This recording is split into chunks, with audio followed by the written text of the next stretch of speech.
printing for gaming. I'm one of your hosts, Jefferson J. Thacker, also known as Param, and I'm joined by Kristen Sowards, also known as Seventh Mastery. Oh, Kristen, this week has been heck for me because I got some of that new distilled, all flavored COVID this week, and it was it's been COVID then, for crazy. sure. Yeah, well, that's the current leading theory from the doctor at this point is that it's a new strand of the COVID. And is it testing positive or no? It is testing inconclusive. Which is a weird test result, but we're going to go with it. Oddly enough, I know several other people who recently got COVID, although they are testing positive. So, it's not testing normally. It's testing like we think it's COVID. It probably is COVID. The test comes back inconclusive. Not no, but not definitively yes. So our little friend is poke evolving into something bigger and different. Okay, got it.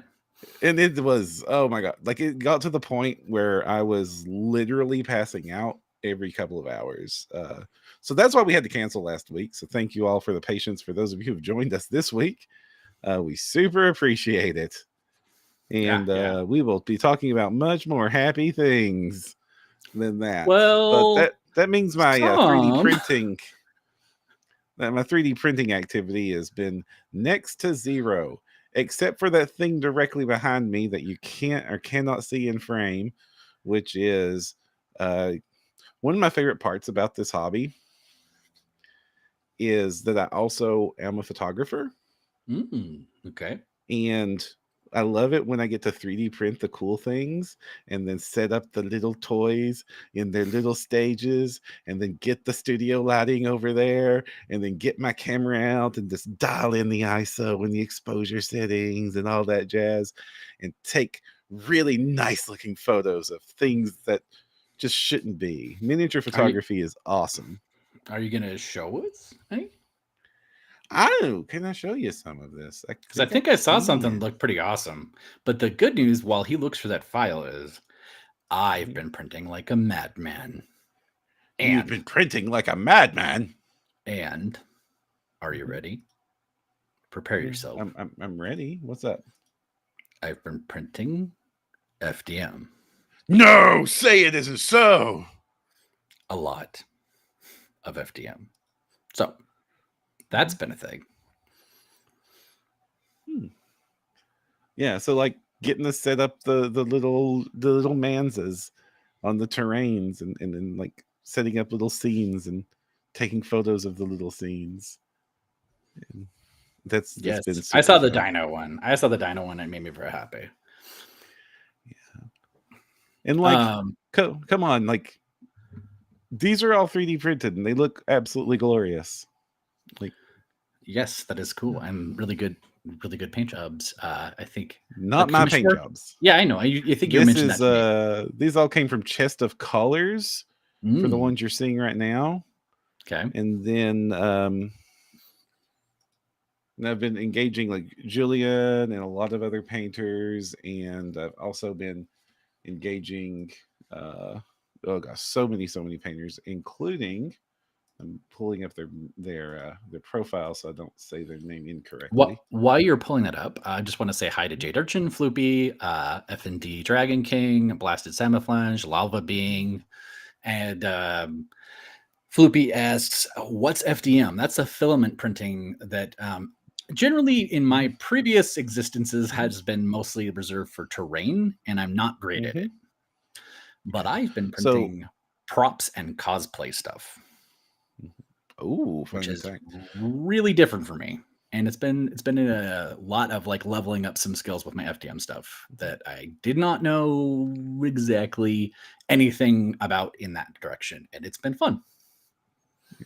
So the other, our friend Stephen Oakes from previous interviews has Steven's painted awesome. up a bunch He's of local. models. A bunch of models for some OPR stuff that I've been involved in. And that has been his models. Actually, I've got a picture of him here. Oh, nice. I'm curious. It has been part of the photo stage. Cool. yep, yep. So that's been very fun. That's been very fun.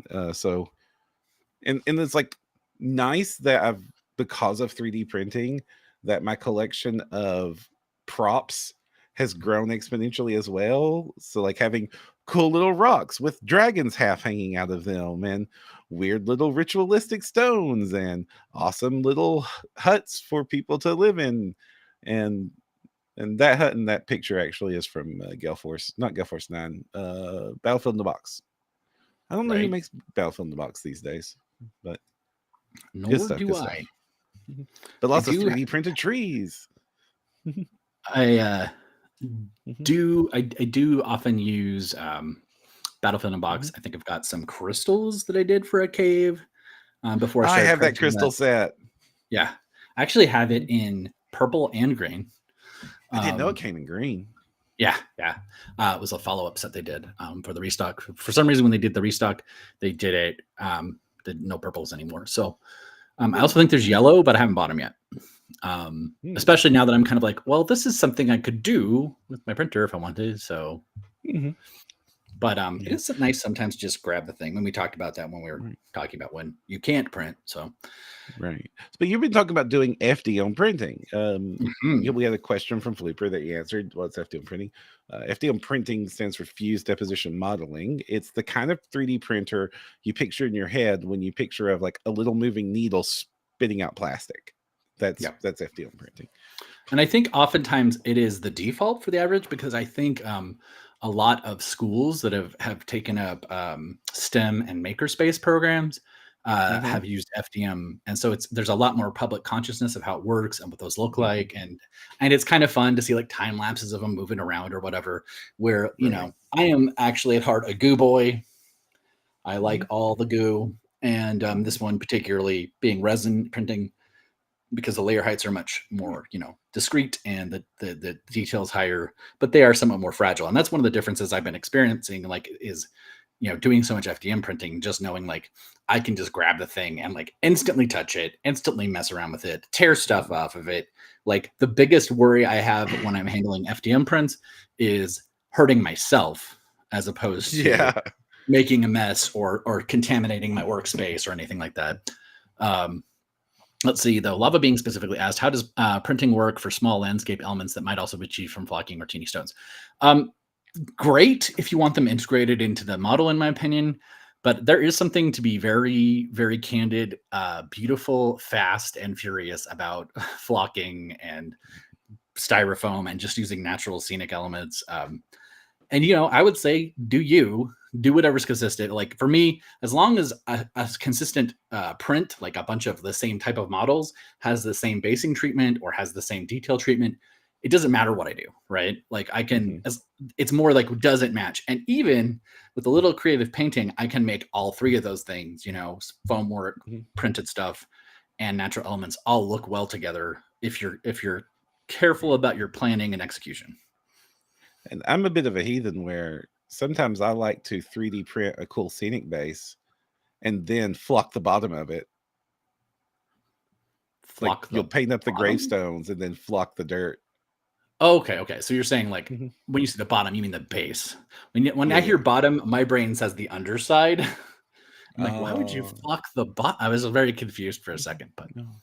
you mean Well, and all of that. often like I will, there's a set of dirt bases I 3D print a lot Uh-huh. of Uh-huh. that I will then put basing material on top of, and I just basically use it as the base dirt texture as the 3D printed base, and then like grass and tufts and stuff get added on top of it like it was any other base. It just saves me the step where you grab the texture paste and smear it over the plastic. Hmm. I mean, again, like Mhm. that sort of fusion can be really cool. I think did you do it on some of Mhm. your ghouls? Yeah. Yeah. Okay. Mhm. Remember that. Mhm. But yeah, one of the fun things about FDM though for me this Mhm. time has been that durability aspect and like knowing because like Mhm. I'm the guy, let's just be honest, let's call it what it is. I'm so passionate and crazy about my prints that sometimes I'm fussy when I get stuff off. I lose more minis to breaking supports off in a hurry than I ever lose from failed print jobs or whatever. Like Mhm. I can't tell you how often, like, I print Raging Heroes, sorceress who's like swirling up on mist and her hair's all over the place. And there's a spear Mm. that's like super dangly bits. And like she has like jewelry flowing out of her hair. And like, yeah, I snapped that shit all off because I got impatient. Yeah, that's me. Ouch. And then I I've tried done to it. use the vibrating curing thing for a while to help soften up all the joins, but it also softens up the structure of the mini and can cause it to break even easier.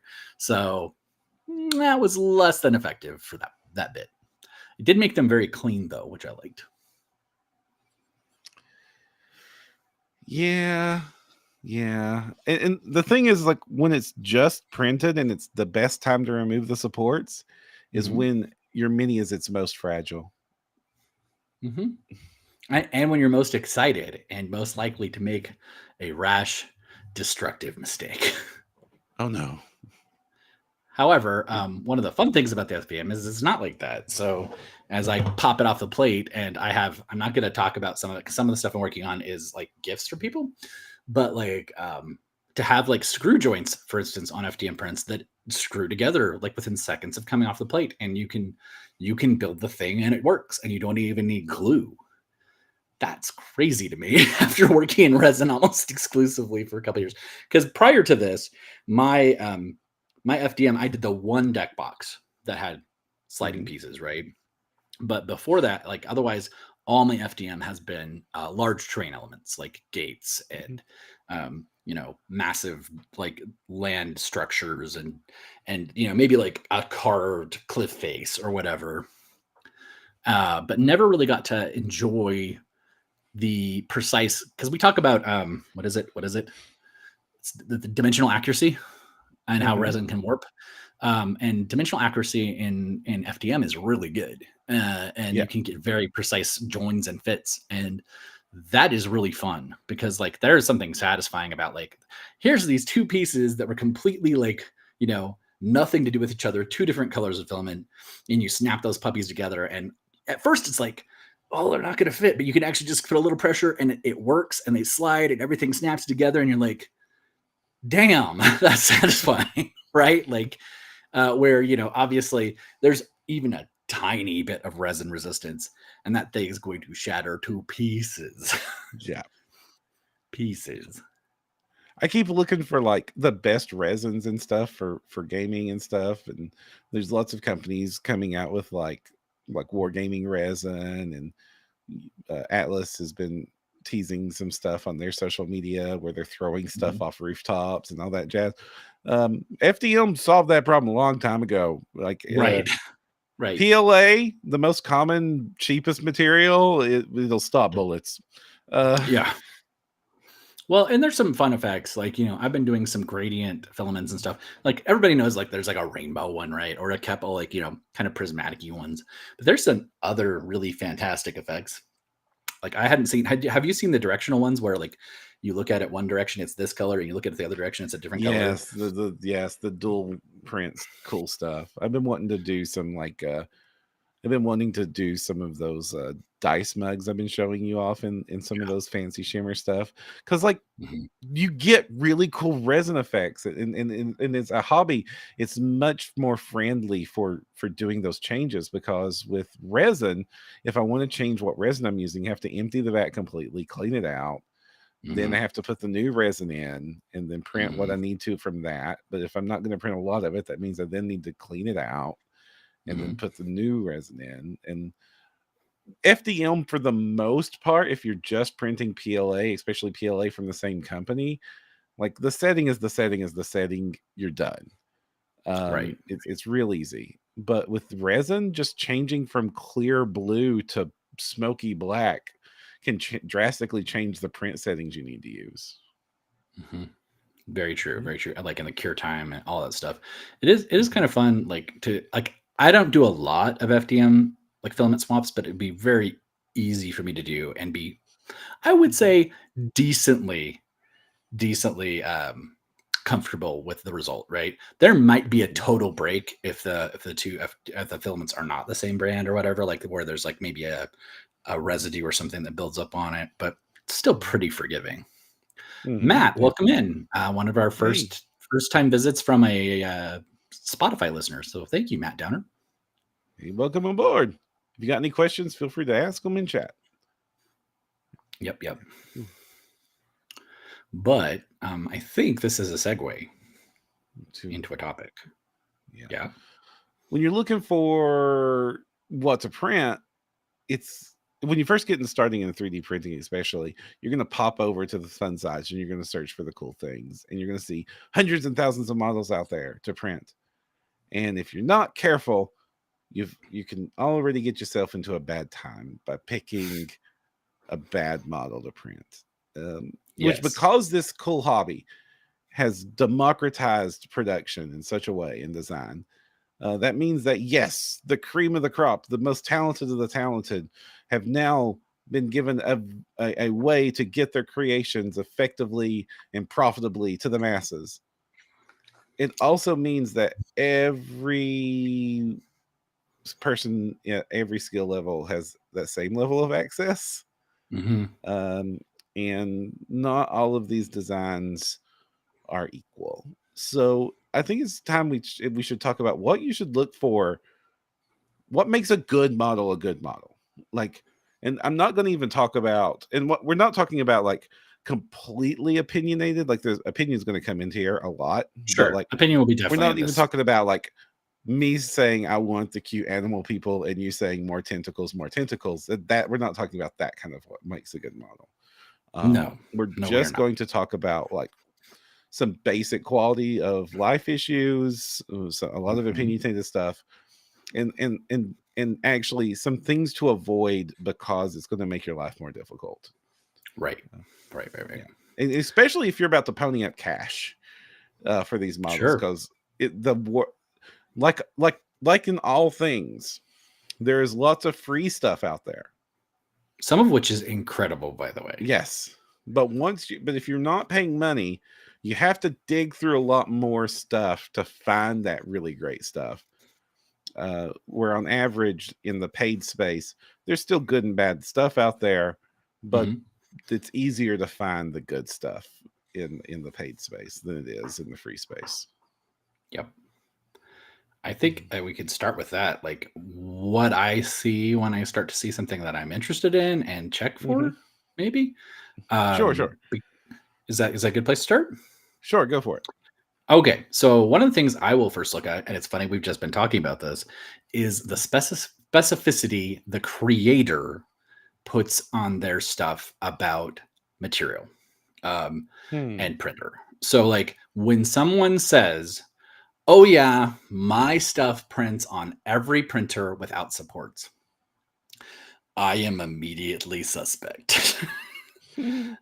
There are people in the industry who can do this. Rocket Pig comes to mind, who has some pretty good track records, and they're very, very clear about whether or not something really can be supportless and how to do it. And there's a big community, and that's a good follow-up. If you're seeing that, like, and you don't know, say maybe like Rocket Pig by name, maybe you look and see if there are community prints. My Mini Factory, Cults, a lot of these places will have a place for someone who has successfully printed and or painted something to post their print. So like you can actually look at not the beautifully produced Creality model that they made in their studio for their whatever with perfect conditions and absolutely dialed in settings, but rather you can look at the community versions and say, okay, yes, you can print that in FDM, but look at the loss of detail. Or you can say, yes, that prints in FDM amazingly, or look, this says both, but every single print is in resin, right?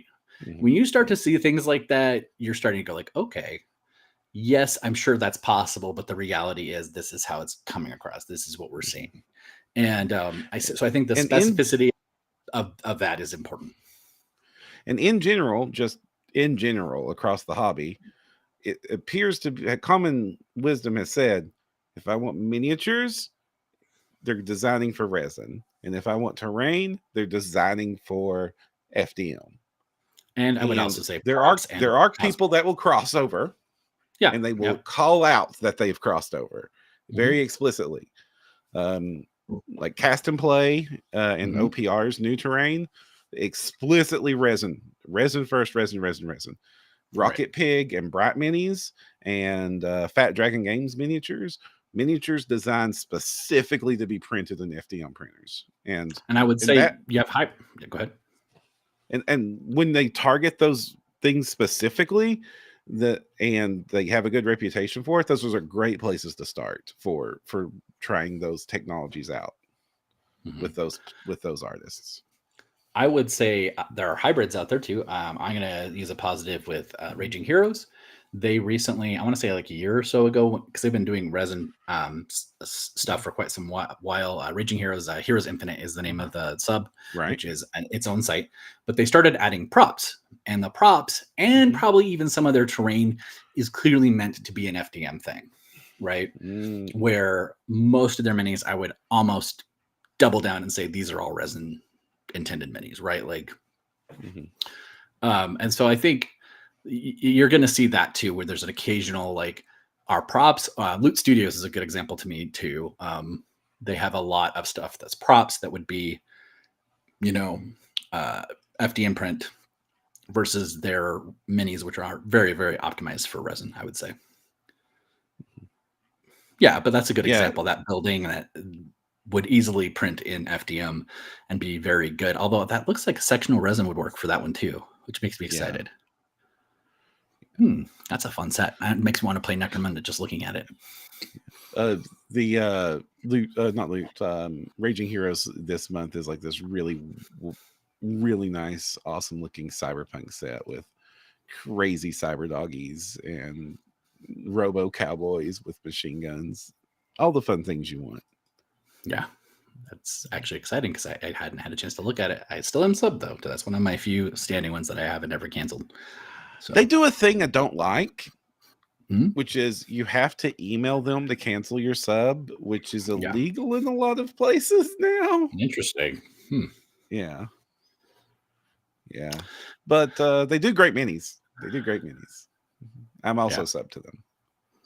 Blast Samifledge says, I've done a few sci-fi terrain pieces for FDM, or that can be printed in both. Did some barricades that work for resin and FDM. That's cool. And I think that's a nice offer to have, right? Like, my biggest worry is there are a lot of folks out there who are still running off of their early FDMs and thinking they're going to get resin quality results if they print like mini minis, like the figures. And I, Yeah. I think it's time to just tear the band-aid off and say, hey, if you want a really good looking mini for your table, you're probably looking at resin I period at this point. I respect people that print minis and FDM. Okay, like it's a stunt.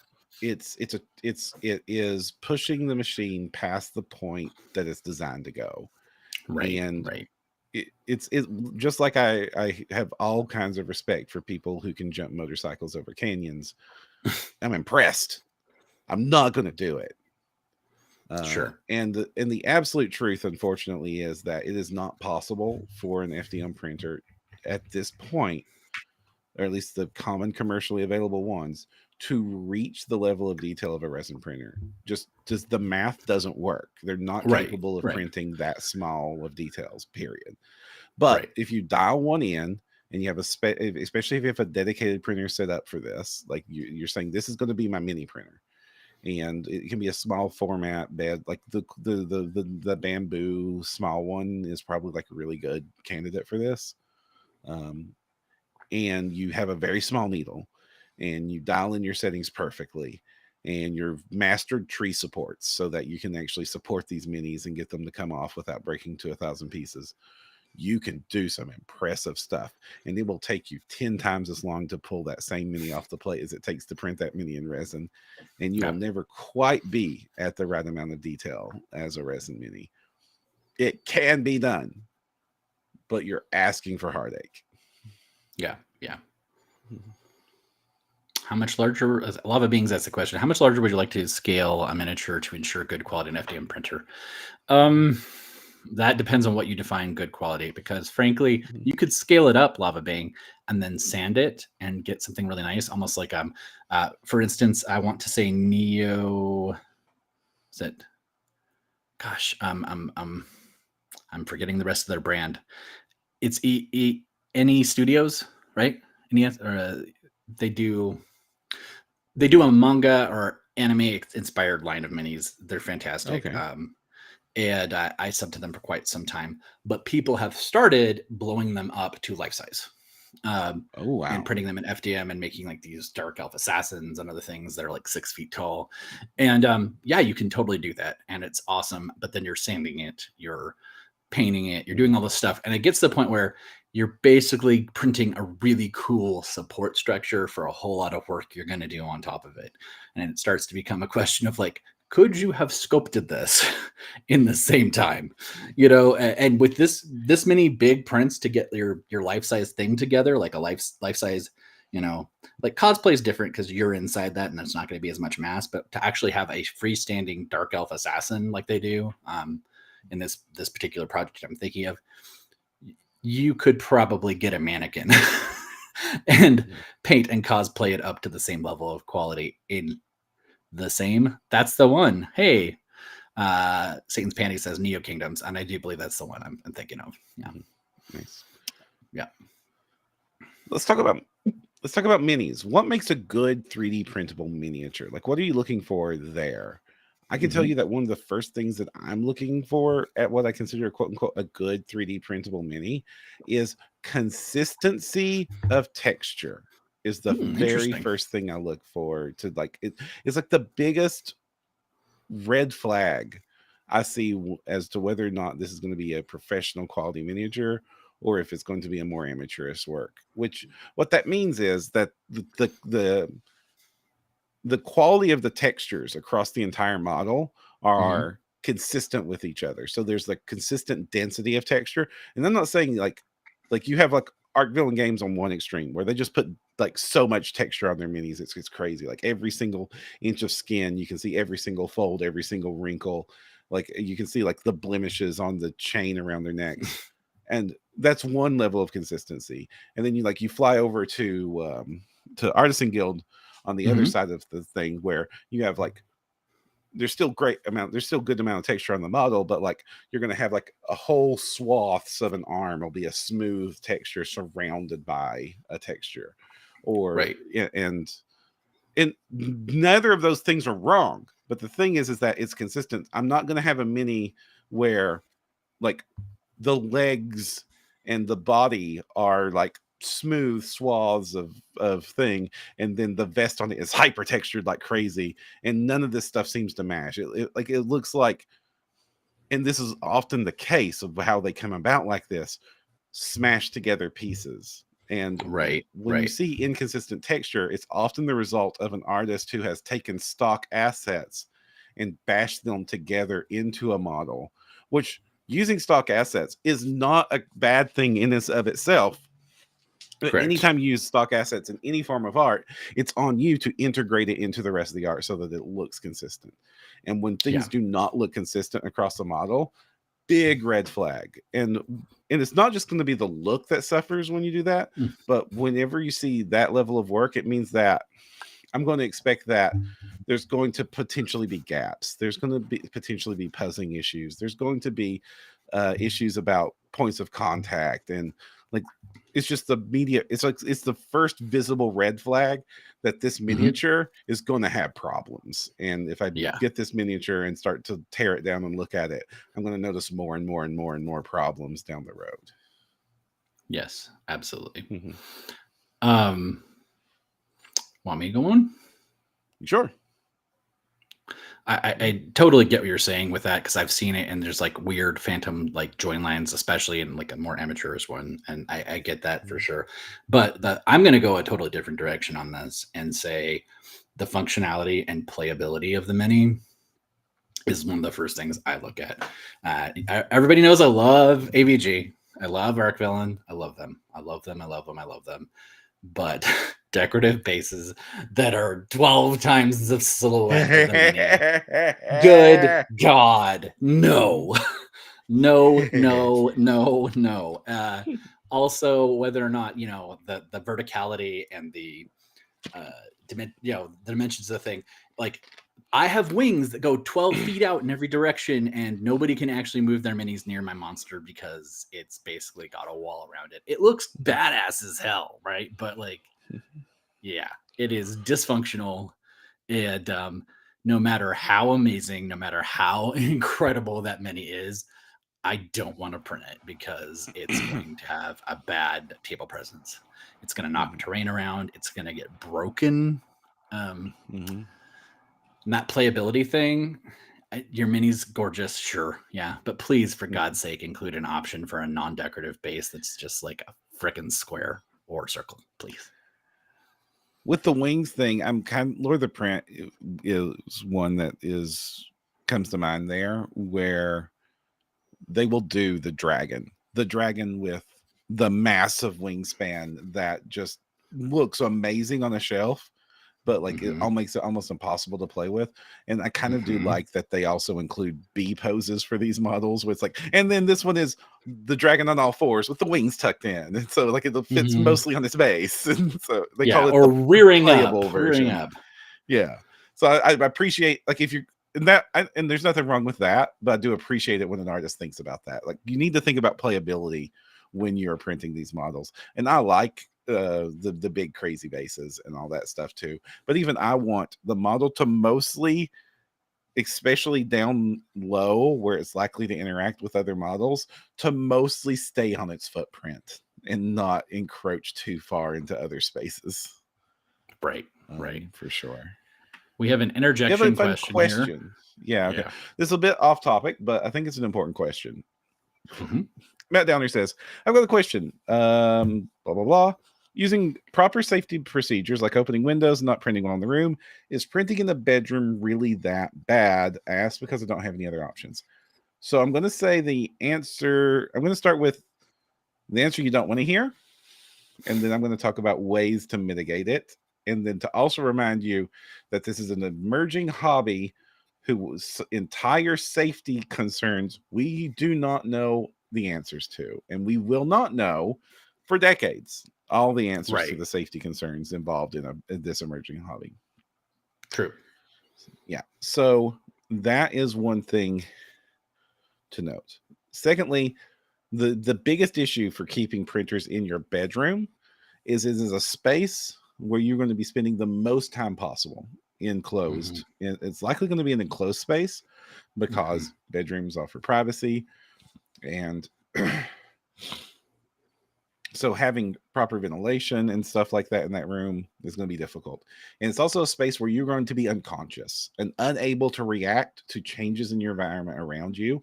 And you're Mm-hmm. dealing with potentially dangerous materials. Right. I Right. would say it depends drastically on which materials you're using. If you're doing PLA, FDM printing, there's not a lot of toxic stuff involved with that at all, but there is fire safety concerns that you need to keep in Yep. mind with heating things up that high. But if you're Mm-hmm. talking about resin printing, you're talking about potentially toxic fumes that you're going to be exposing yourself to at an extreme level when you're unable to react to any of the, like, if you were to have an allergic reaction to that while you were unconscious, you're not going to be able to extract yourself from that environment and take the proper safety materials you need. There are potentially ways you can mitigate this Mm-hmm. by putting in, they do make like in window ventilation mounts so that you can like attach a ventilation hose to your printer. You could put it inside of an airtight enclosure and venting all the fumes outside, so that the only times you would be exposed directly to the fumes would be in the situation where you were conscious, and then this whole thing was completely buttoned up while you were unconscious or not dealing with Mm-hmm. it. And then you would largely mitigate a lot of those risks. But you're dealing with an extreme situation where I would never want this material in my bedroom, because I never want to be in a situation where I could not react to changes in my situation when health is concerned. Mm-hmm. And you just can't be asleep and react to a spill. You can't be asleep and react to a rip in your Mm-hmm. FEP. You can't be asleep and react to, so you've reached that point where the buildup of toxicity has exceeded your immune threshold, and now you're going to be entering anaphylactic shock. You're not Right. going to know Right. when that happens until it happens, and you should not be in a situation where you're unconscious, potentially unconscious when it's happening. Yeah. I'm just going to kind of say a couple things about this too. Most of the things that keep this hobby as safe as possible is limiting exposure and limiting exposure time. And Mhm. so this is directly against that. And that's why I would say stuff that I would normally kind of poo-poo the danger of, I would probably tell you it's much more safe than you think it is. This being a long exposure situation, I'm going to reverse that entire vibe, right? And say probably just don't. Yeah. I have I would seen look in Oh, okay, go sorry. ahead. I've seen a clever exterior enclosure, like almost like a how you could get an AC that hangs out your window. I have seen Mhm. some AC mods, or not AC, but window mods where the people have like an enclosure outside their room where they literally could like slide down the front of it, and it's basically outside. Now there Right. becomes a safety concern for your possessions and your things because someone theoretically could steal it or use it to break into your house. So again, maybe not the best idea, but it's a safer option than with other stuff we're talking about. Um, yeah, but otherwise, I think you're probably going to have to be very circumspect about this Yeah. decision, and moreover, because bedrooms also involve things like pets, Mhm. things that have much smaller biomass, which means less exposure is more dangerous. Um, and so there, if you have a garage, okay, Matt, you've asked That's you the follow up. perfect place to do this. Yes, and then your only real worry becomes temperature control. He Um, says lives in Florida.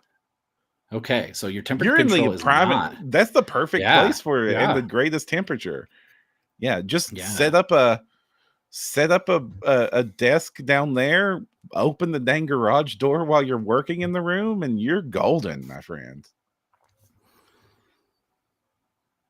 Okay, blasted camouflage is bringing us back to topic with that question. Do you Mhm. find there are more creators that don't make things playable? Do you think they are games or just artists? I think that most creators that are making miniatures for games make miniatures for games, and they consider playability to some degree. It might be, and it's a difference of opinion and stuff. Like some creators are really into this cool scenic bases. Some creators really love super dynamic poses, but for the most part, they're making models designed to be used in games. I think that Right. there are some creators that are definitely leaning towards more display pieces, especially as you start to get into the larger miniatures, um, that are less practical for actual use in games and such. Um, but I find that that's probably a specialty of that creator, and you kind of know that going into it, Yeah. when you sign up for it. I really appreciate. God, I feel like I'm. This is not sponsored by Raging Heroes and Mhm, or Heroes Infinite, but they use the term centerpiece a lot, and to me, mhm. that says we are now moving from from a mini to an art piece. Yeah, And yeah, let's see. Blessed Samouflage says, I recently had to move lost basement printing area, try to source enclosures and ventilation tools, but have to print in your living room. Oof, yeah, that's rough or lose your business. yeah. I mean, at Um, living room, it kind of sucks because you are going to be active in that space a lot. So at that point, I would be looking for enclosures and ventilation and all that jazz to really reduce exposure and to increase safety. But the key here is you're conscious in your living room. You are able to react to situations, even if you have a much higher exposure level than if it is in a side room or a hobby room or a garage or a workshop. So that is still a possibility place to have the right, printer, but you're going to need to increase your safety precautions in an environment like that. Um, right. but it's still possible. Really, like bedroom and kitchen are like the two nevers I would put, and that's because bedroom I don't want to ever be unconscious around this stuff, and Yes. kitchen because the way that this stuff is its most toxic is if it is ingested, and I Hmm. don't want to ever contaminate cooking material. Like any tool that I use in my resin station is become permanent in my brain, that has become permanently tainted and must forever be used in the resin station and never return to Right. the kitchen. Right. Yeah. Mhm, 100%. Like at that point, that is mhm, a processing tool, and it is no longer. It's like mhm, I made sure to get very different colored silicon mats because those are mhm, that. The spatulas I got are specifically color coded. This is a resin tool. It is not mhm, anything for the kitchen ever mhm, again. mhm, Yeah, 100%. But it does also kind of bring us back into production. So, what other stuff we're talking about minis? Let's get back to that. We still mhm. have more to cover, I think. I think you another thing to look out for when you're picking minis, for 3D printing Mhm. is how realistic these proportions are going to be. And I don't mean that realistic versus heroic. I mean, Mhm. is this sword going to be so infinitely thin that it breaks the second I look at it? Mhm. Um, how many points of contact are on this gigantic freaking mace and this small little waifu figure that is going to be wielding it? Do they Mhm. have enough points of contact that this is not going to instantly snap off the second you look at it wrong or drop your Right. miniature? Right. It's like, how thin are the handles? How secure are the contact points? Like, if you just look at the hands, that'll be a big giveaway too. Is if the hand is like just wrapped around it and you can actually see underneath the fingers and such, it means that they've likely put a model and then like wrap the hands around it artistically, Mhm. and that is a very weak connection. Yeah. And Yeah. if you see the model and the fingers are close together and you can't quite see under them, it's because those fingers are fused to that handle, and Right. it's a much more secure connection.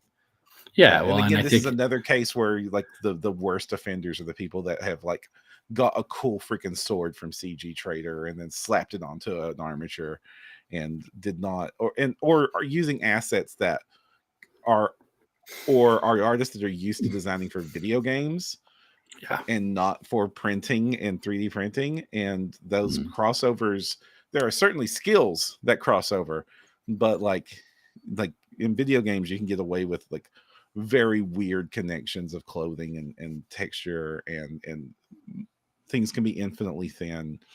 And those sorts of things just do not work. And the worst of worst is if somebody has pulled over an actual video game asset, Oh. it's just not even worth trying.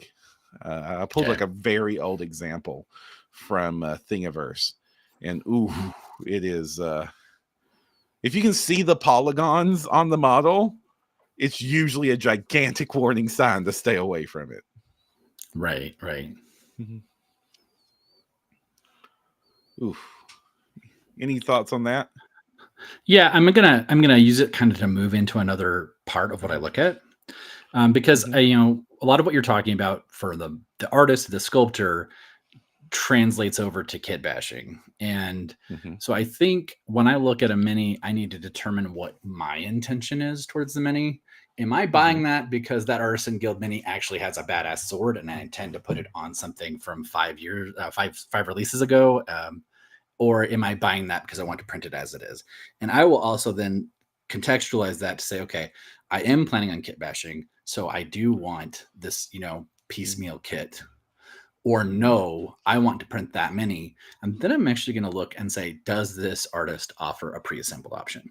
Because mhm, if I'm putting together 15 minis and the squads are like, two melee, one range, one support, one caster, or whatever, and I'm trying to get like an OPR team together or whatever the game is.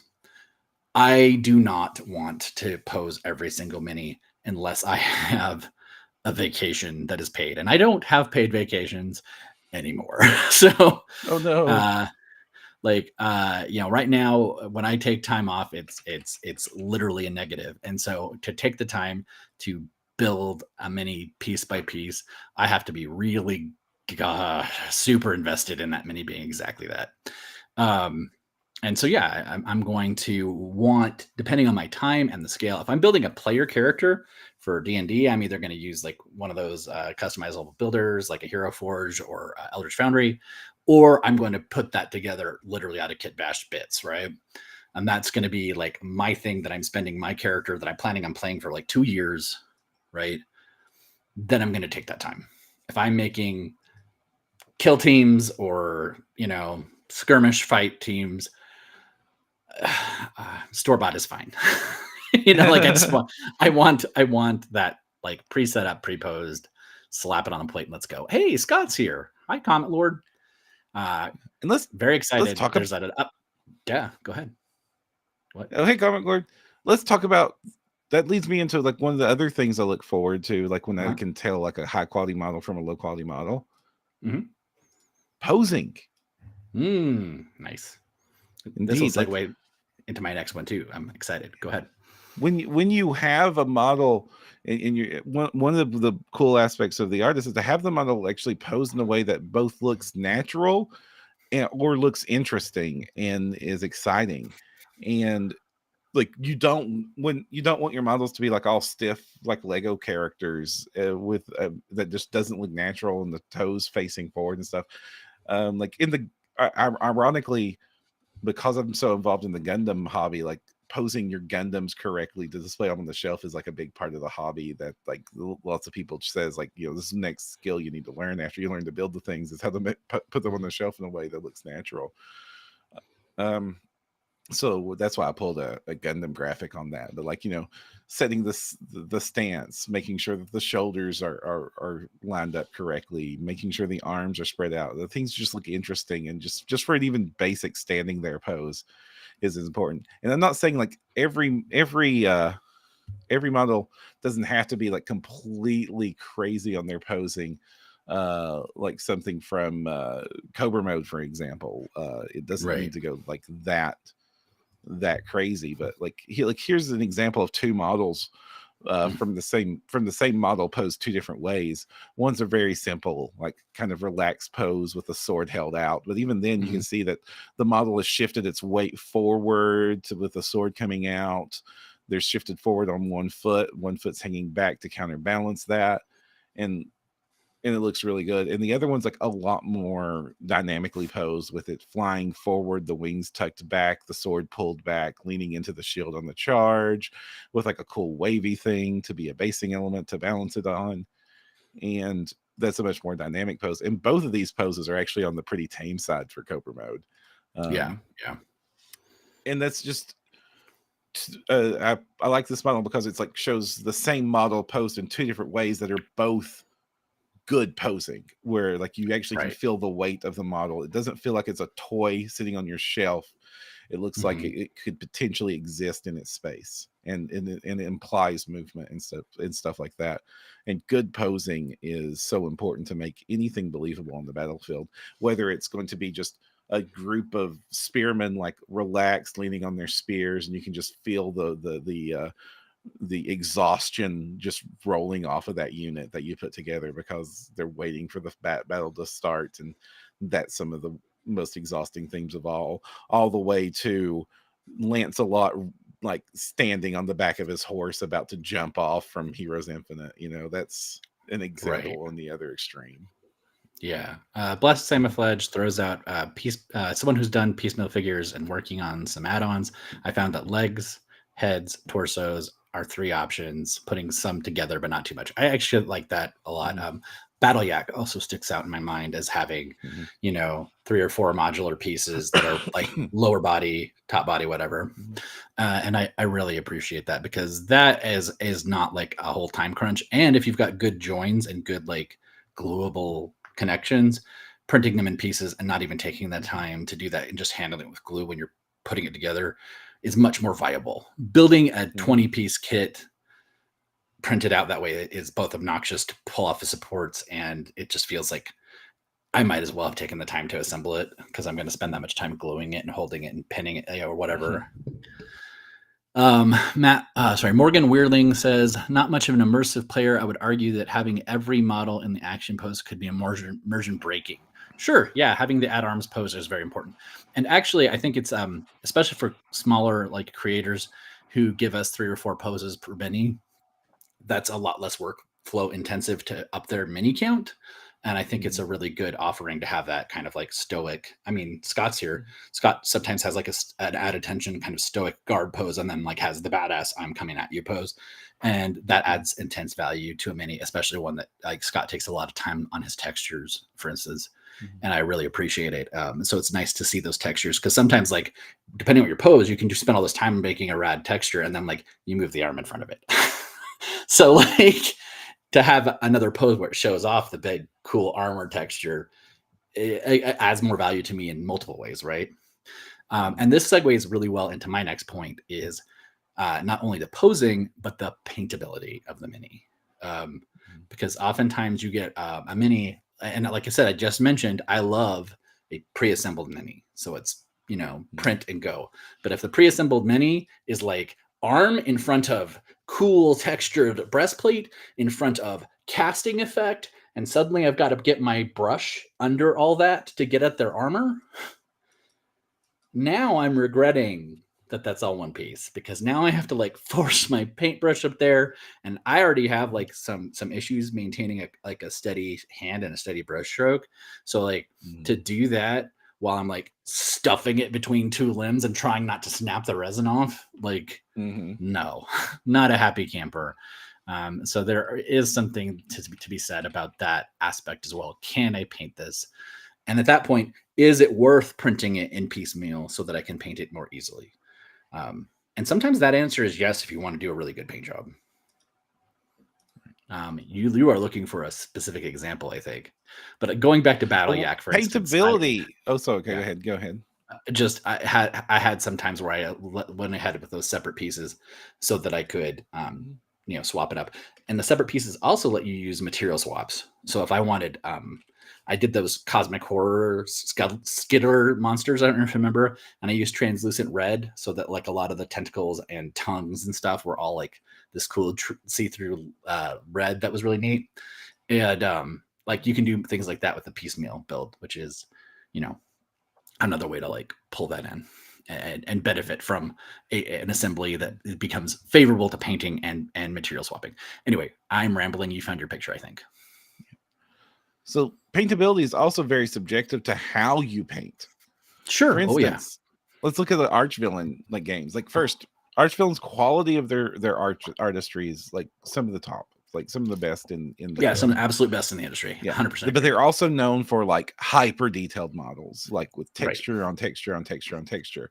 And if you're painting in washes and stuff, that texture just comes out so it's so great. Like, but if you're just like a painter that's like a competition level painter that doesn't touch a wash for to save their life, and you're going to be hand highlighting every single fold and every single inch of texture on this, a model like this becomes a nightmare Yeah. to paint. It's going to take hours and hours and hours and hours to sit there and manually highlight those volumes as opposed to using a contrast paint or a wash. But if you're a newer painter, ironically, it's become so much easier and a lot more impressive because that texture is just going to like make the most of those tools and like really show you all this really cool intricate details that would be very hard to paint manually by hand. So Yeah. again, like it's completely subjective to the kind of painter you are, not just um, not just paintability is not just a single score that Right. you can. There's universal bad options too, like so much intricate detail, and then shove a giant tower shield in front of it that you've never, like you were talking about, you're never going to get a chance to get in there and paint it. Um, Right. Right. yeah. No, I totally agree. We have some more follow up comments to throw out here, specifically for designers and poses. Can you do another gender or similar pose or weapons? Troy, I'm going to say that is a case by case basis because, for instance, we've seen more and more people who are doing like power armor, things like Space Marines. You can do a lot with just a head, depending, Yeah. right? Where depending on something being more form fitting, you're basically doing a whole different model, and so like I appreciate people who are talented enough to add that aspect to one mini and still get multiple presentations of gender out of it. But that is going to be a case by case situation, at least in my opinion. Pam, would you agree? Yeah, it works. You can absolutely do it, and then indeed fairly broadly as long as you're going into it with that intention going on with it. But Hmm. there are certain things that lend itself one way or the other, and it's going to really depend on the team that you're working with and the exact models you're working on. Like sometimes, like um, I can speak for a little bit of experience in OPR where we try to offer all of our miniatures in several different presentations, male, female, and usually like a helmeted option that's more neutral Yeah. expression. And sometimes that's real easy. It's just a head swap because girl in armor looks just like guy in the same armor in a lot of cases, especially when it's big bulky armor that's not meant to be gendered. Hmm. with that armor specifically. And sometimes we have to sculpt the whole mini twice, just because, like, when you start, like, Necromancer in Thin Thrift needs to be sculpted completely different to have a masculine presenting pose as opposed to a feminine presenting pose. Yeah. I also think, Troy, since you had this, I'm going to go back to your Hmm. brand new comment as well, really quick. It says, "Do too minis or more. Kept finding female duelists when I need males." This isn't just limited to minis. Even in just Hmm. the fantasy RPG and sci-fi RPGs as a whole. Good example: play Final Fantasy 14, and casters often have gear that is feminized because of like societal perceptions, and so like it's really hard to find a caster that looks masculine presenting, even with the same costume designs. Like it can be rough, and so there is a lot of active effort that has to be taken by the artist or designer to counter this. Like, and I think that is a really a sign of a thoughtful, talented artist who is very creative when they can present a whole bundle of that stuff in any medium, but specifically in minis, that kind of hits all that and is still either functional because it gets a lot of work and it can be a ton of minis, or to have a kit that somehow customizes both ways, or in a number of ways presents maybe a more neutral option as well. I think that that's a sign of a really talented creator. Um, Ace throws in another point about magnetizing armor pieces and limbs to add versatility to the same mini, and that is something that can be done by an artist or creator, or you can do yourself post or during your slicing process, or depending on when you do it, and that can Hmm. stretch a lot, and you might even be able to use it to add another gender or presentation to your minis the same way. So Blasted Camouflage throws out thinking about minimizing textures to allow more creativity for painters. I do love that. Having a paintable surface for like a cloak or a shield is sometimes really fun. Um, Hmm. but I would also have some suggested ideas as well. So like, I don't know if it's like a good example. I was trying to think. There's a mini that has the blank stuff, but then like the blank stuff is clearly this was the shield before we did the detailing in it, and they included that original state, and then they added the textured follow Hmm. up, which I thought was a really nice value add. I'm trying to remember who it was who did that, but they had a really cool, like customizable blank shield and then a textured one. So Hmm. There's lots of cool ways to do these things right. And in fact, I think there's more um, ways to do it right than there are to do them wrong. But mhm. it's also the ways to do it wrong are very easy and very prominent, and very in the way when it comes across. Yeah. Yeah, So, and if you're making textures that are meant to be painted, please understand that paint is liquid and liquid flows. So you need your textures to be sharp and prominent and delineated from each other and to make this and successful. corralling the pooling liquids if possible, Hmm. or yeah, Yeah, yeah. yeah, or Otherwise, just do slap chop on everything. yeah, exactly. All right. I think we're almost Yeah, running out of make your time. minis uh slap chop Friendly. accessible, honestly, because that's one has been one of the best accessibility tools in our hobby in a very long time. So Yeah. and I mean that with the sculpts too, like things that point tiny thin things that point out in various directions are going to, like, that dry brush is just going to destroy them. So so Yep. Yep. keep that stuff in mind too when you're how you're choosing to paint your miniature comes to effect. If you intend to slap chop it, maybe don't get the dark elf covered in 1,000 arrows, because that's going to be very hard to slap chop with keeping those arrows in place. Sure. All right, so Or we depending on how they're set up, maybe easier. But yes. so we are heading into time. Is there anything you want to shout out to or talk about before we bounce out of here?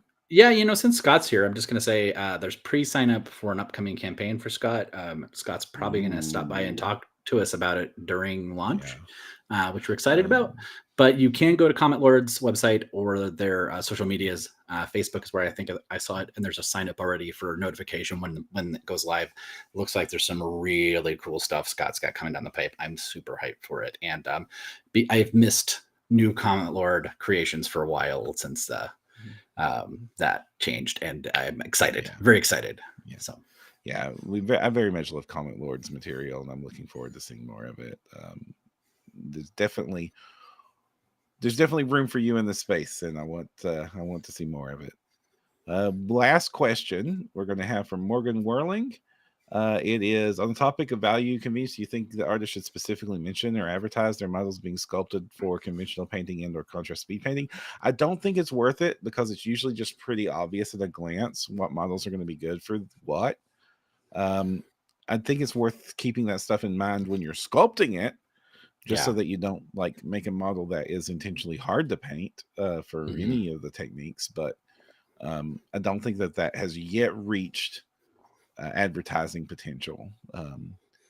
If you've got a I would budget for it, it might be worth having your miniatures painted, and so you can show examples of painted miniatures. Though, right. do treat that budget responsibly. Don't overspend when you can't. Getting painters is expensive. I'm gonna throw out one last little bit on that too, which is, uh, Mhm. gamers are an opinionated lot. If you throw that Mhm. out, Mhm. um, if you throw that out there, there's gonna be someone who tries to do the opposite just to prove you wrong. So just don't open Yeah. yourself up to that, and just create and let people experience it. It's like when I do game design stuff, the second I publish something out there, someone immediately says, "I used it to do this thing," and I'm like, "That is so not what I intended," but it's kind of wonderful to see someone take something Mhm. that you do and run with it. So Mhm. All right, everyone. If you want to find some more of our content, you can do so at printyourgames.com. I do know that there was a little bit of a problem with our feed. Thank you for reaching out. We managed to fix that this morning. So we appreciate that. So go check that out. If you want to help us out, the best thing you can do is leaving us a review on Spotify or iTunes. And if you're watching us on YouTube, like, comment, and subscribe. Until next time, I'm Jefferson J. Thacker, also known as Param. I'm Kristen Sauer. It's also known as Seth Mastery, and don't forget to use your screen protector.